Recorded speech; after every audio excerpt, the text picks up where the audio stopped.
Welcome to Aunty Lou's Hour. If you like this podcast, please like, comment, share, and subscribe. Oh, D. Connor, it's so good to see you. See you too from Munich. Okay, when did you get your hair done? It looks great. When did you do it? Did it. Huh? I did it. What, you done that yourself? Yeah. Oh, wow. That's brilliant. I don't So- like to do it, but So you said you was about to cancel this podcast because you were cooking. What was you cooking, Miss D? oh, girl, some peach cobbler, Oh, nice. egg, greens, Oh, nice. tea, So you like cooking? macaroni and cheese, sweet potato pie. You like cooking. You like cooking, don't you? Yeah, I do. I like people to eat. I like to watch them eat. You're a bit of a feeder. Half the time I won't even eat. Yeah. I'm like Just this. You just like to feed. You like to, yeah. I see you, D. So I met you at the 2024 AIDS conference in Munich. And you were at something called the U=U University. Yeah. I mean, I was going to ask you what brought you there, but I want to know a little bit about you. Where were you raised? Tell me what little D was like. Young D. Gosh. Little skinny little girl. Yeah. Running around, riding her bike with her twin sister and playing outside with her friends, breakdancing in the driveway, camping in the backyard, having a clubhouse in the garage, selling candy, eating cold pops, walking to the store with $1 to fill your bag up full of candy. Yeah. Great childhood. Great childhood. So you had a twin sister? I do. 2 minutes apart. Oh, wow. She's 2 minutes older. At some point in your life, you were told that you were living with HIV. How did that story come about? Like, what happened when you were told? What happened? So I'll start here. So I was with a young man. I was 17 and he was 22. And we stayed together for 10 years. Oh, wow. Yeah. Wow. But it was a complicated relationship. He was on and off drugs, very abusive. And of course, being so young, you don't know anybody but that person. So it's hard to leave. So I finally got the courage to leave. And 3 months later, I found out that I was living with HIV. Oh, wow. Yeah. Wow. What was that like for you at that age? At first I didn't believe it. Yeah. I was 27, my daughter was 6. I didn't believe it. And I'm like, what? What do you mean? Yeah, your test is positive. And I was like, what do you mean it's positive? Because, well, you have HIV. And I'm like, well, that can't be. It was like I was very confused, like trying to figure out like where this come from. And the only thing I knew about HIV back then was what I saw on TV. I knew nothing at all. So can I ask you this question at that point? In England, when we talk about HIV and what we know from HIV, in the UK, we always go back to the adverts from the 1980s. And there was adverts on UK television of tombstones going down and death. It was just all grey and dark and death. What were the adverts like in America at those times? I didn't see any. I don't remember seeing any. You get rumors around where you live at. And like I said, I knew nothing. I knew Eazy-E, the rapper, and Magic Johnson knew that. Yeah. And they would talk about it on TV, like, people are dying from it, but there wasn't much information for you to just go pick up anything. So there was nothing, no adverts from the government. I don't remember seeing too much of anything. Wow. I don't. You just live a different life. I just knew people were dying from it. So when they, so when they told you that you had HIV, you didn't know where to, like, you couldn't, because when I was told, all I thought was about those adverts of death. I thought, that's it, I'm going to die. I'm Yeah, well, dead. that's all I thought about was death. Because I knew people were dying. Like I said, Eazy-E died from it. And Ah, if there was some adverts at this point, I don't really remember. yeah, yeah, It yeah. was so long ago. And I think for me, it's funny because I don't even remember the exact date that I was Yeah, diagnosed. And there are yeah, a lot of yeah. people that do, and they're like, how can't you remember that? I don't. I It's a don't. trauma. I don't remember Yeah. it. I don't remember the Yeah. date. I don't remember the Yeah. time. I just, Yeah. it was around the time, maybe like an hour before or 2 hours before I had to pick my daughter up from first grade. I That's don't heavy remember. stuff. So, did you tell anyone, Dee? I did. I told my sister. I drove to her house with my Oh, daughter. yeah. So I cried all the way in the car to pick her up from school. And then when she got I got out the car to get her, the tears just stopped. Yeah. And I went to her to Oh, get ice cream, and I talked to her like we usually do, like nothing's happening. And I went to my sister's yeah. house where her cousins were, and she ran in the room to play with her cousins. And I went in my sister's room and I said, hey, can you come in here for a minute? I got to talk to you about something. So she comes in there and I told her, and she just started crying. And then we called my twin sister, and then we called my other sister on the Mm, phone, and we called my mm, mother. mm. Yeah. Yeah. I think, I keep going back to that 17-year-old D and what that must have been like. So, as the years went on, how was it for you? In the beginning, it was tough, Yeah. because you don't know if you're gonna die. And so I guess 2 or 3 years into it, I'm like, "Oh my gosh, I'm still alive." And you're thinking that you're okay, but you're really not. Yeah. So I became an alcoholic. Yeah, it was bad. I would wake up by the toilet.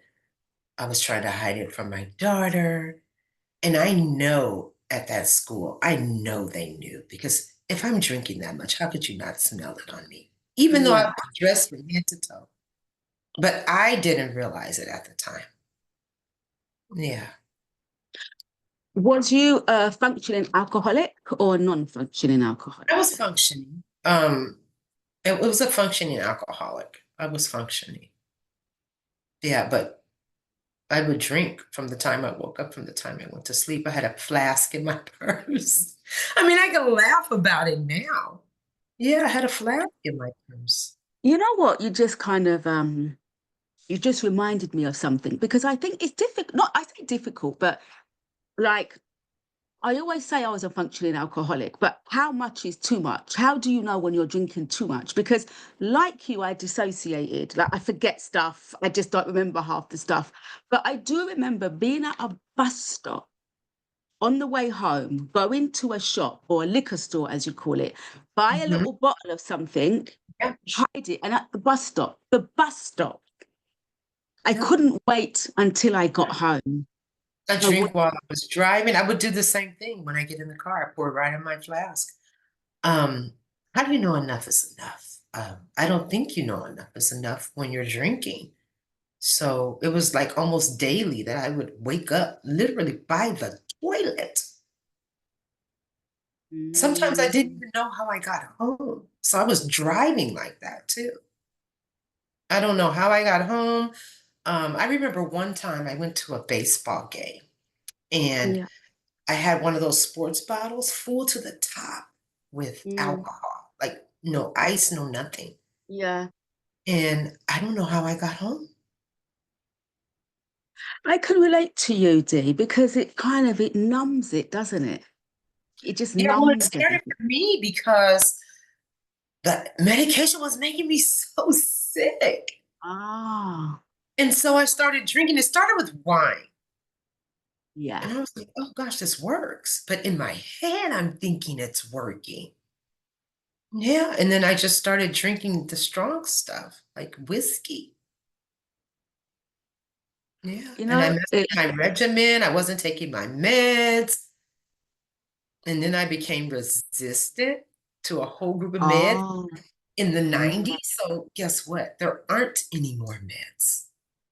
So there was only one other group that I could take, and the doctor said, if you mess this up, there isn't anything else. And so, so that's not really when I stopped. That was part of it. But I ended up doing sex work.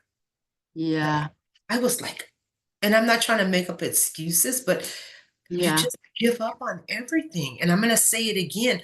I am an advocate for sex workers right now as yeah, we speak, but I don't want people to think I'm looking at it like sex work is a bad thing. But back then, mm, you don't, you're saying to yourself, like, what am I doing? Like, I just gave up. I didn't care. mm, mm, But I remember a pastor said to me, he said, did you use condoms? I said, I did. He said, so you were cognizant of knowing yeah. that you had to use a condom. Yeah. But it was, I tell people it wasn't that kind of sex work. It's a long story. Wow. Wow. You know, funny enough, just a little while ago, before you spoke about sex work, in my head, when you was talking about alcohol, what went through my head is, sober sex. People don't have sober sex anymore. Everyone, you have a lot of people, including me, Mhm, could only mhm. have sex if I had alcohol. And You know, that's what I was doing. So I couldn't drink um, and go out and do any kind of work like that unless I was drunk anyway. So so resistance is when, for people that don't understand, do you want to explain about the HIV medication and what resistance actually means? So what happens is you're taking your meds, but you can't take your HIV medications one day and then don't take them the next day and then take them the next day. So I was on and off through the week. I might take it twice a week, once a week, 3 times a week, and I became resistant, which means the medication just stopped working. And that can bring your T cells up as well. So that's the only way I can explain it to them. So Yeah, you yeah, have to take your meds daily. You can't be on and off like you're just taking a vitamin. It has yeah. to be every single day. And So I you didn't wasn't, even know that. she didn't even know that, and it Nothing wasn't. about HIV. I didn't even know that. I didn't even know it was a thing. And you know what's so funny? I didn't even know anything about HIV criminalization. Do you know I could have went to prison back then? Yeah, I had no clue. I yeah. didn't know anything about what I was living with. I understand. Yeah. I And I actually went absolutely to get that. jail. I went to jail. Yeah, I went You to jail. did. You went to jail. Yeah. What was And that the like? public defender that I had, he says, because I was 27, he goes, you don't have a record. Like, how long have you been doing this? And I says, oh, probably about a year. And he says, it's not too many women that do this work that don't have a record. So he was kind of in shock at the age that I was, and I didn't have a record doing it. I told him I had just started. He says, well, I'm going to try to get you off. We're going to have the judge go ahead and probably get you some community service and not take an HIV test. And I didn't know So, what that meant. I so didn't let know me. what that meant. So you were arrested Yes. for for for sex work, and then the person, your attorney, I guess, was saying that you got no record. We'll try and get you just some community service, and don't say you have HIV. No, he Oh, says, I'm gonna have the judge not let you take an HIV test. no. Because he was gonna talk to him and let him know this woman works a regular job and it's just something that she got caught up in. And Ah, right. when I asked him about the HIV test, I said, so what does that mean, with the HIV test? He says, well, if somebody tests positive for an HIV test, you can be in a lot of trouble, because you shouldn't be doing this work. living with HIV. And that's when it hit me here. I was like, oh, crap. And I kept saying, judge make me take a test. Please don't let the judge make me take a test. Yeah. And he didn't. I didn't take an HIV test. So you didn't go to jail? No. I went to jail and I had some friends bail me out. I was out the next day. And then I started having to go to court. And that's when the judge didn't approve for me to take the HIV. I didn't have to take an HIV test. I just had to do community service for getting caught for doing sex work. And can I ask you something? Can I ask you something? Mhm. What led you to the sex work? I'm sorry, I'm laughing. So when I think back to it, there's a young lady that I met from Europe. Beautiful, tiny Black woman from Europe. Didn't speak English very well. And I was like a mentor, like not really a mentor, but guiding her through the United States. She didn't Yeah. speak English. She was getting ripped off at the stores. So I was with her all the time. Like, so she counting her money in the store, teaching her how to count money, trying to help her get resources. A man brought her there that she was with, and then he left her for another woman and just kicked her out. Oh, So she was a dancer or something in Europe.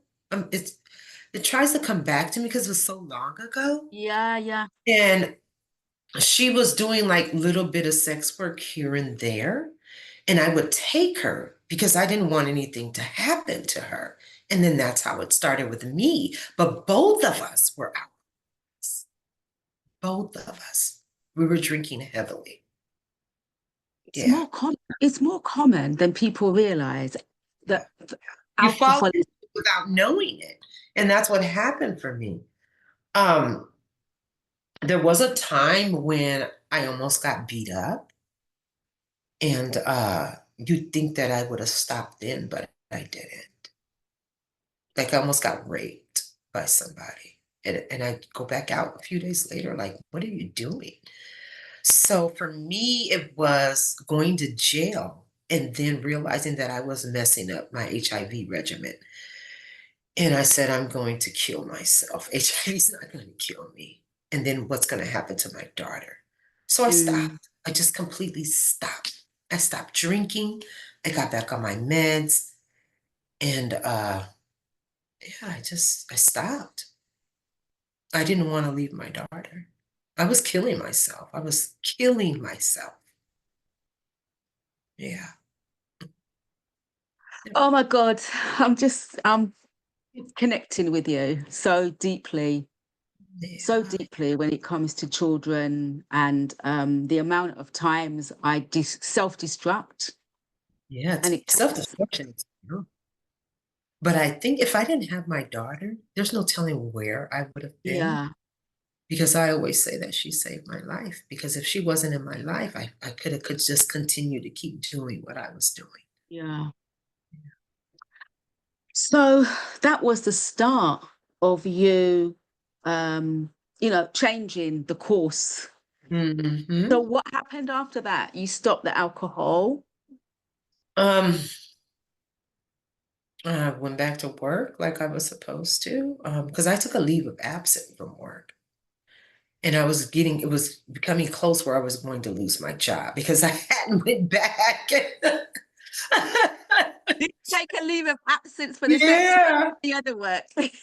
Yeah, so I went back to work, taking the meds. I don't even know how I got up every morning because the meds were making me so sick. And I remember everybody at work used to say, "What's wrong with you?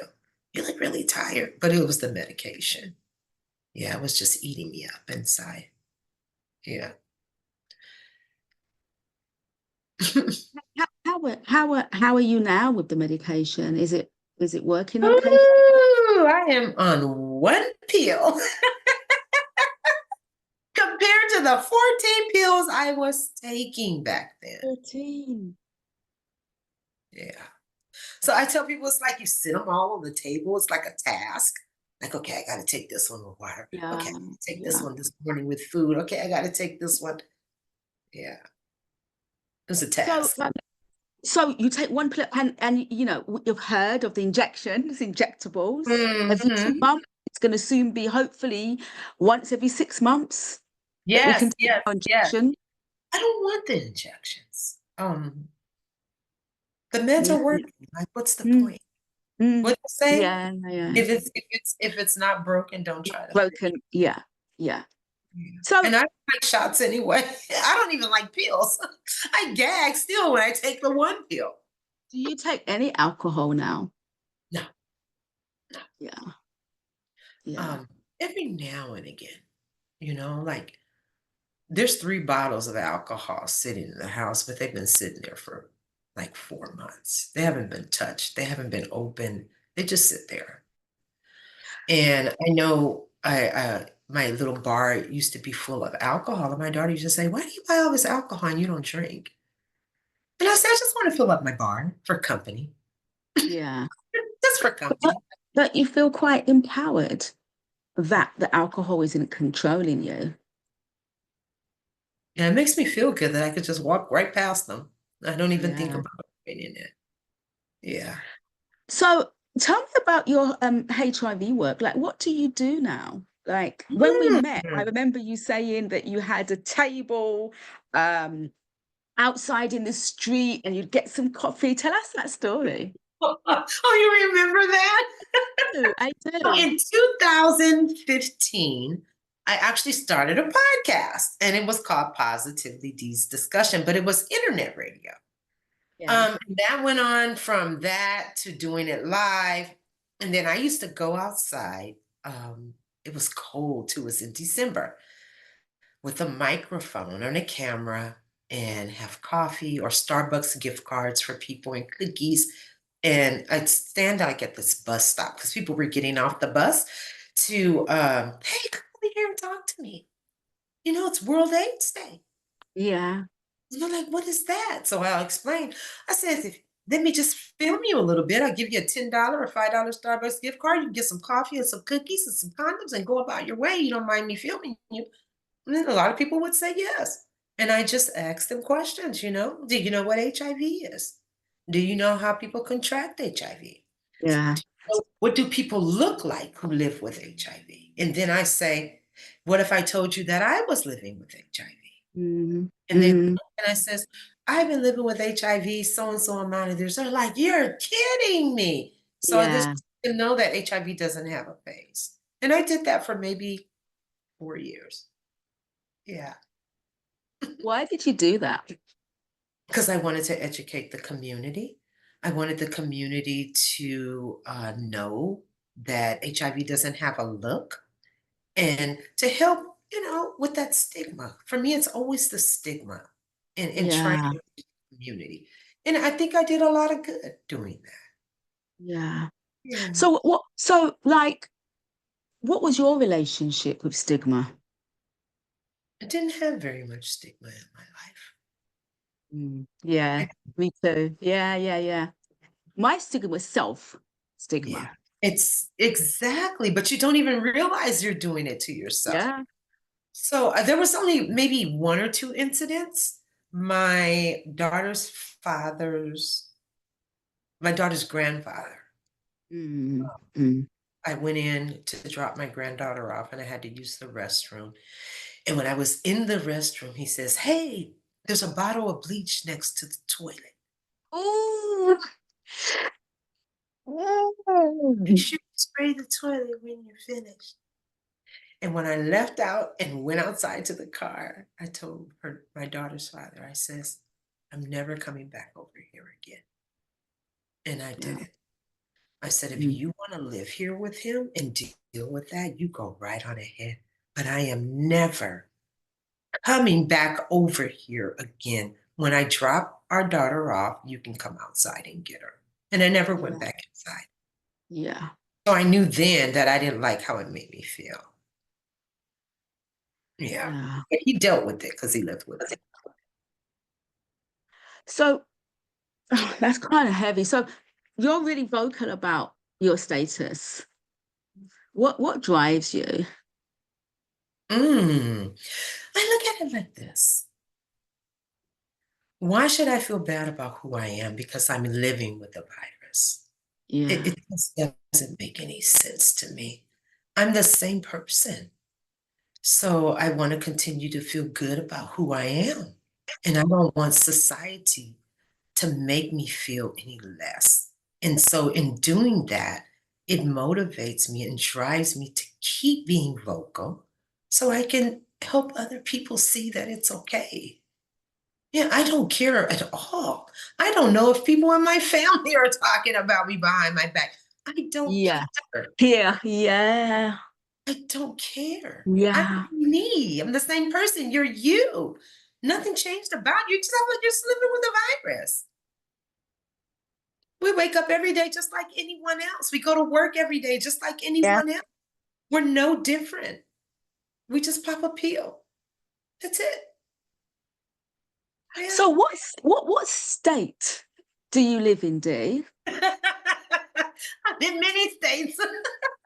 Oh, not in a state, no, is it No, not? no. I'm from California. That's where I got California. the diagnosis. And Yeah. then I moved to Las Vegas. I was in Las Vegas 18 years, maybe. I think I moved there like 2004, 2005, something like that. I can't remember, maybe 2006. And I left there for 4 years and I moved to Denver. So my youngest daughter can go to high school in Denver because the schools in Vegas were bad. And then I Mm. made my way back to Las Vegas because my mother was there. And my youngest daughter is 23 now. She still lives in Denver. And now today I am in Denton, Texas. Right. So you're in Texas, and I wanted to ask you, what is the political HIV response in Texas? Because, so if I could explain that in the UK, we have what's called a HIV action plan. Now, we've just had a new party. Basically, they're more left wing, so more like the Democrats, yeah? And they have taken an interest in the HIV agenda, and they're going to be delivering a new action plan Okay. in 2025 in the summer. So politically, it's Okay. on the British agenda. I see. So I know that you've got different areas, different states. It's not the whole of America. So I just wondered, what politically, what is it like in Texas with Oh, HIV? I actually just moved here. Oh, okay. Well, other I've been states here a then. couple of months and I'm trying to figure it out. Yeah. Right now I've been doing contract work. I haven't done any advocacy work here. I haven't joined Yeah. any groups or anything. Yeah. And I'm trying to figure it out. So I do contract work now. And I'm working on a consulting company, so I can Okay. hire other people to do this work that I'm doing for different organizations. But I still, to this day, since 2016, have never left and have always been a part of U equals U since Yeah. 2016. That's Yeah. one message that will never leave me because I know that it inspires a lot of people living with HIV. It is our prevention measure. And I Yeah. don't think a Yeah. lot of people realize that. We have Yeah. PrEP, it's for people who Yeah. are negative. And U equals U is for people living with HIV. Yeah. Um, and Yeah. we have a right to know about U equals U, you know? And I think if we can get that message out more, it's like it kind of died a little bit here in Yeah. the US. Yeah. Yeah. But if we care about the people living with HIV, this is something that people who are living with HIV need to know. Yeah. They need to So, know who equals you.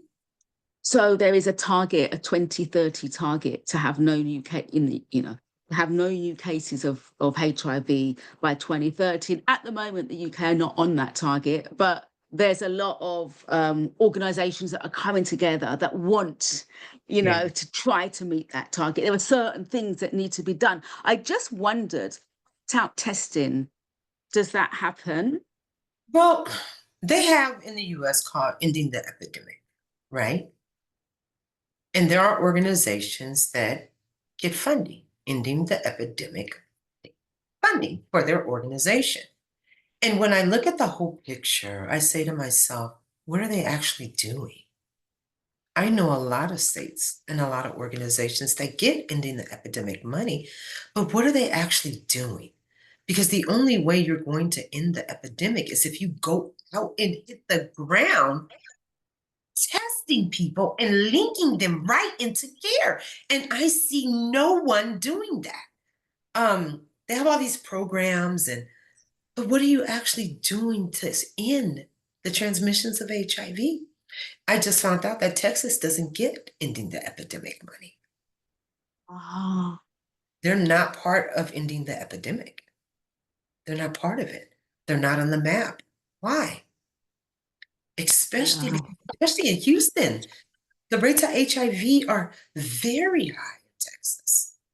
And there's no Ending the Epidemic money. I'm going to do some research and find out how that happened. So tell me a little bit more about the work that you do then, Dee. So now I still with Prevention Access Campaign with Bruce Richmond, and I work with him still. Spread the message of you equals you, like always. But I had a contract with the Center for HIV Law and Policy. I was their aging consultant, and I would pull in people aging with HIV. I put a council together for them, and I host their webinars for the people that I choose for their legal primer. They put out a legal primer for people aging with HIV. Amazing primer. There's so much information in there for people that are aging with HIV, criminalization, homelessness, medical, I mean, whatever you can think of for people that are aging. So we have these webinars every other month discussing different issues regarding people aging with HIV. And our last webinar is in January. I did a little bit of consulting work for Ribbon.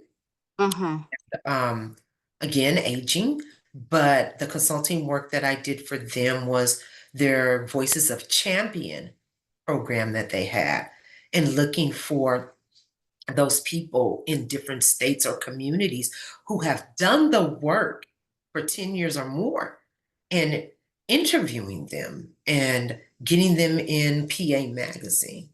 So just little things like that. Yeah.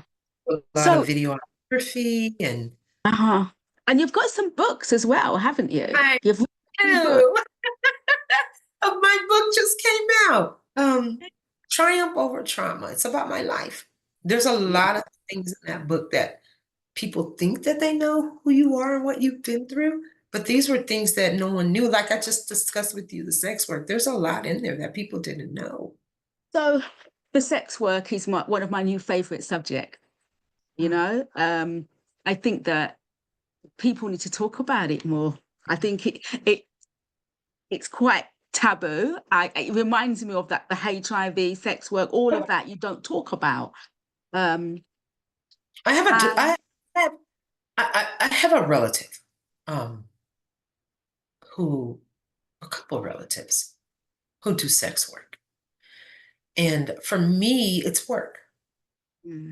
It's work. This is life. You can't judge people for what they do. I always say, well, you're over there having sex with that guy. He lives in your house. He doesn't pay any bills. He doesn't buy any food. He doesn't do anything. So what's you're doing it basically for free. 100%. And I have to say, Dee, that you are honestly one of my favorite guests on this show. I admire you so much. I mean, look, you were, you know, I don't admire like celebrities and pop stars, and you know, I admire people like you. You know, you were a 17-year-old child with you had a young daughter to look after. I was when I met him, and 27 when I became diagnosed. 27, but okay. I thought you got diagnosed, but still 27. Still, you got diagnosed quite young, and you've got such an interesting journey. You know what? I would actually love to read your book and then interview it again. I think that would be great. Oh, nice. Yeah, I I'd love. cried writing that book. I would have to stop and then start again because I would remember Yeah, something. So there's a yeah, lot of trauma wrapped in that book, a lot of trauma. yeah. Yeah, but it was my So, healing.